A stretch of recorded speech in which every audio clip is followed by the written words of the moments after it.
Hello மக்களே, இந்த ஒரு காணொளி தமிழ்நாட்டுடைய பத்திரப்பதிவுத்துறை எந்த அளவுக்கு ஒரு பெரிய மாஃபியா இருக்குது அப்படின்றத பத்தி பார்க்க போறோம். ஸோ இதுல பாத்தீங்கன்னா நம்ம ஊர்ல மட்டும்தான் இந்த மாதிரி பத்திரப்பதிவுத்துறையில மாஃபியா இருக்கா அப்படின்னு கேட்டீங்கன்னா அப்படி கிடையாது. ஈவன் ஜப்பான்லயே எடுத்துக்கிட்டீங்கன்னா கூட கன்ஸ்ட்ரக்ஷன் ஃபுல்லாவே ஒரு பெரிய மாஃபியா தான். ஸோ அதை பத்தி நம்ம தனியா பார்க்கலாம். ஸோ எனக்கு பாத்தீங்கன்னா 2006 காலகட்டம், 2006ல இருந்து 2008 இந்த பீரியட் பாத்தீங்கன்னா ஒரு பீக் பீரியட் ரியல் எஸ்டேட்ல அப்படின்னு சொல்லலாம். பர்டிகுலரா திருப்பெரும்புதூர் எடுத்துக்கிட்டீங்கன்னா ரொம்ப பீக்கா இருந்த ஒரு சிச்சுவேஷன். ஸோ அந்த காலகட்டத்தில் நாங்கள் என்ன பண்ணோம்னா ரியல் எஸ்டேட் பண்ணிட்டு இருந்தோம். அப்போ அந்த ரியல் எஸ்டேட் பண்ணும்போது நாங்கள் ஒரு 15 பிளாட் ஒருத்தர்கிட்ட வாங்கணும். யூஸ்வலா பாத்தீங்கன்னா பவர் ஆஃப் அட்டார்னி அப்படின்னு ஒன்று இருக்கு இல்லைங்களா. பவர் ஆஃப் அட்டார்னி எதுக்காக கொண்டு வந்தாங்க அப்படின்றது பல பேருக்கு தெரிஞ்சிருக்கும்.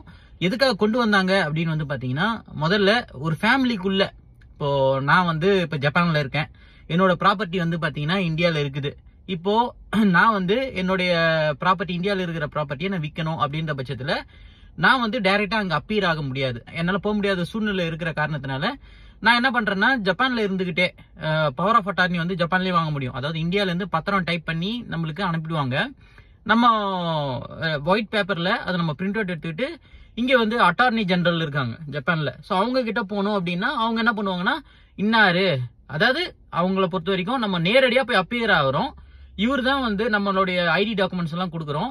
சிவராமகிருஷ்ணன்றது இவர் தான், இவர் நேர்ல ஆஜரானாரு, இந்த பத்திரத்துல எங்க எதிர்க்க என் கண் முன்னாடி கையெழுத்து போட்டாரு அப்படின்னு சொல்லிட்டு ஒரு சர்டிபிகேட் கொடுப்பாங்க. அந்த சர்டிபிகேட் கொடுத்தாங்க அப்படின்னா அது நான் இஎம்எஸ், ஜப்பான்ல பாத்தீங்கன்னா இஎம்எஸ் அப்படின்னு சொல்லிட்டு ஒரு போஸ்டல் சர்வீஸ் இருக்கு. ஸோ அது மூலியமா நான் இந்தியாவுக்கு அனுப்புறேன். ஸோ இந்தியாவுக்கு அனுப்புனா இப்போ எங்க அப்பா மேல நான் பவர் கொடுக்குறேன் அப்படின்னா எங்க அப்பா மேல அந்த ஒரு ப்ராப்பர்ட்டி ரிஜிஸ்ட்ரேஷன் பண்றதோ இல்ல அந்த பவரை வச்சுக்கிட்டு அவர் பாத்தீங்கன்னா இன்னொருத்தருக்கு விற்கிறதோ அப்படின்றது பண்ண முடியும். இது ரீசெண்டா கூட நான் பண்ணிட்டு தான் இருக்கிறேன் இங்க இருந்து. ஸோ இந்த மாதிரி ஃபேமிலிக்குள்ள நம்ம இன்டர்னல் டிரான்ஸ்ஃபர் பண்றதுக்கு பாத்தீங்கன்னா இது ரொம்பவுமே பவர் ஆஃப் அட்டார்னின்றது ரொம்ப யூஸ்ஃபுல்லா இருக்கக்கூடிய ஒரு விஷயம். ஆனா இது என்ன அப்படின்னு பாத்தீங்கன்னா நிறைய பேர் பிசினஸ்க்காகவும் பயன்படுத்துவாங்க. என்னன்னா ஒருத்தர்கிட்ட ஒரு 15 பிளாட் நான் வாங்குறேன் அப்படின்னா அந்த 15 பிளாட்டை நான் டைரக்டா ரிஜிஸ்ட்ரேஷன் பண்றேன் அப்படின்னும் போது ரிஜிஸ்ட்ரேஷன் காஸ்ட் ரொம்ப இன்க்ரீஸ் ஆகும் இல்லைங்களா. சோ இப்ப நம்ம அதை ரிஜிஸ்ட்ரேஷன் பண்ணி நம்ம விற்கிறோம் அப்படின்னும் போது விற்கிற cost plus registration cost plus நம்ம ப்ராஃபிட் மார்ஜின், ஸோ இதை வச்சுதான் நம்ம விற்போம். ஸோ யூஸ்வலா இதை தவிர்க்கணும் அப்படின்றதுக்காக பெரும்பாலானோர் பண்றது பவர் வாங்கிடுவாங்க. இப்போ செல்லர் இருக்காரு அப்படின்னா செல்லர் கிட்ட நான் 15 பிளாட்டுக்கு 2007 நினைக்கிறேன், 2006 2007 நினைக்கிறேன், 15 பிளாட்டுக்கு நான் பவர் வாங்குறேன்.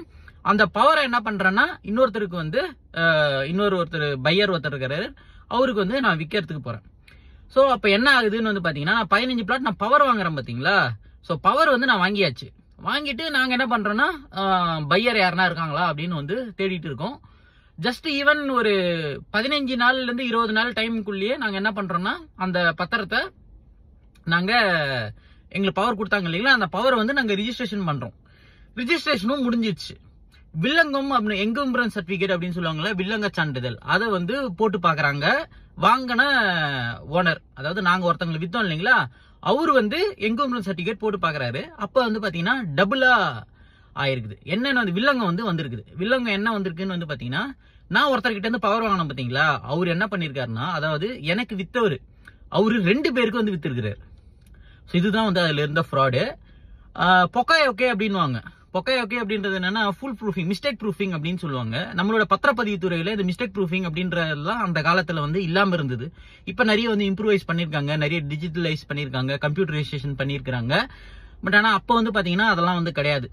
யூஸ்வலா என்ன ஆகும்னா, இப்ப நான் ஒருத்தர்கிட்ட பவர் வாங்குறேன் அப்படின்னா மினிமம் ஒரு 15 டேஸ் அந்த சிஸ்டம்ல ஏத்துறதுக்கு அவங்க டைம் எடுத்துப்பாங்க. அப்ப இந்த அட்வான்டேஜா எடுத்துக்கிட்ட எனக்கு வித்தாரு பாத்தீங்களா, அவர் என்ன பண்ணாருன்னா எனக்கும் பவர் கொடுத்தாரு, ஒருத்தருக்கும் பவர் கொடுத்துட்டாரு. அப்ப என்ன ஆகுதுன்னா இந்த எனக்கு ஒரு 10 நாளைக்கு எனக்கு 15 நாளைக்கு முன்னாடி பவர் கொடுக்குறாருன்னு வச்சுக்கலாமே, எனக்கு பவர் கொடுத்து ஒரு 5 நாள் கழிச்சு இன்னொருத்தருக்கு அவர் விற்கிறாரு. அப்ப என்ன ஆகும்னா நான் என்கம்பரன்ஸ் சர்டிபிகேட் போடும்போது அது வராது. ஏன்னா என்னுடைய நான் வாங்கினதே 15 நாள் கழிச்சு தானே அப்டேட் ஆகும் சிஸ்டம்ல. அப்போ இன்கம்பரன்ஸ் சர்டிபிகேட்ல எனக்கு அவர் வித்தாரு பாத்தீங்களா, பவர் கொடுத்தாரு பாத்தீங்களா, அது உங்களுக்கு இது இன்ஃபர்மேஷன் எதுவுமே இன்கம்பரன்ஸ் சர்டிபிகேட்ல வராது. சோ அது எல்லாமே செல்லர் யார் விக்கிறாரோ அவர் பேர் மேலேயே இருக்கிற மாதிரி தான் காட்டும். சோ அதை பேஸ் பண்ணி என்ன பண்ணிட்டாங்கன்னா இன்னொருத்தவங்களும் அதை வாங்கியிருக்கிறாங்க. ஸோ இதுதான் வந்து பாத்தீங்கன்னா பெரிய பிரச்சனை. அதுக்கப்புறமா வந்து பாத்தீங்கன்னா நாங்க அந்த வித்தவரை பிடிச்சி கொண்டு அந்த ஒரு பவரை, அதாவது இன்னொருத்தருக்கு வித்தாங்க பாத்தீங்களா, அவரு 2 பேருக்கு ரிஜிஸ்ட்ரேஷன் பண்ண, ஒன்னு எங்களுக்கு பண்ணாரு, இன்னொருத்தவங்களுக்கு பண்ணாரு. இன்னொருத்தவங்களுக்கு பண்ணதை நாங்க கேன்சலேஷன் பண்ண வச்சோம். ஏன்னா ஃபர்ஸ்ட் பவர் யாருக்கு வாங்குறாங்களோ அவங்களுக்கு தான் வந்து பாத்தீங்கன்னா எலிஜிபிலிட்டி இருக்கு. ரெண்டாவதா யார் பவர் வாங்குறாங்களோ அவங்களுக்கு வந்து பாத்தீங்கன்னா இது ஏன்னா பத்திரத்துல நம்மளுடைய இன்கம் சர்டிபிகேட்ல அப்டேட் ஆகல அப்படின்ற ஒரே ஒரு காரணம் தானே, யார் ஃபர்ஸ்ட் ரிஜிஸ்ட்ரேஷன் பண்றாங்களோ அவங்களுக்கு தான் பவர் அதிகம். ஸோ அப்ப ரெண்டாவதா இருக்கிற ஆளுங்களுடைய அந்த பவரை வந்து கேன்சல் பண்ணுங்கன்னு சொல்லிட்டு என்னுடைய எனக்கு வித்தாரு இல்லைங்களா, அவர்கிட்ட போயிட்டு நாங்க சண்டை போட்டு கொண்டு அதை நாங்க வந்து கேன்சலேஷன் வந்து பண்ணோம். ஸோ அப்ப வந்து பாத்தீங்கன்னா இந்த மாஃபியா, அதாவது இந்த பத்திர பதிவு எல்லாம் பண்றாங்க பாத்தீங்களா, இந்த பத்திர எழுத்தர்கள், டாக்குமெண்ட் ரைட்டர்ஸ் எல்லாம் நிறைய பேர் இருக்காங்க இல்லைங்களா, அவங்களோட டாமினன்ஸ் வந்து ரொம்ப ஹெவியா இருந்துச்சு. அவங்க நினைச்சாங்க அப்படின்னா அந்த என்ன சொல்றது, உள்ளுக்குள்ள இந்த பத்திரத்தை ரிஜிஸ்ட்ரேஷன் பண்ணி அதை வந்து ஏத்துறாங்க பாத்தீங்களா, உள்ள அந்த சிஸ்டம், அது என்ன சொல்லுங்க, ஐடியா என்ன சிஸ்டம் சொல்லுவாங்களே, சிஸ்டம்ல வந்து அப்டேட் பண்றாங்க பாத்தீங்களா. ஸோ அவங்களுக்கும் இவங்களுக்கும் நல்ல ஒரு லிங்க், அது மட்டும் இல்லாம ரிஜிஸ்ட்ரார் கூட இவங்களுக்கு ஒரு நல்ல ஒரு லிங்க் இருக்கும். ஸோ அதனால வந்து பாத்தீங்கன்னா இவங்க என்ன நினைச்சாலும் இதை வந்து இந்த மாதிரியான விஷயங்களை ஈஸியா வந்து பண்ணிட்டு போயிடுவாங்க. அவங்களுக்கு தேவை அந்த டைம்ல காசு. ஸோ அது இருந்ததுன்னா அவங்க என்ன வேணாலும் பண்றவங்க இருக்காங்க, ஒரு சிலர் நல்லவங்களாவும் இருக்கிறாங்க. அதனால எல்லாரையுமே நம்ம வந்து பொதுவா வந்து குறை சொல்லிட முடியாது. நான் ரீசெண்டா கூட ஒரு பத்திரம் வந்து பதிவு பண்றேன்.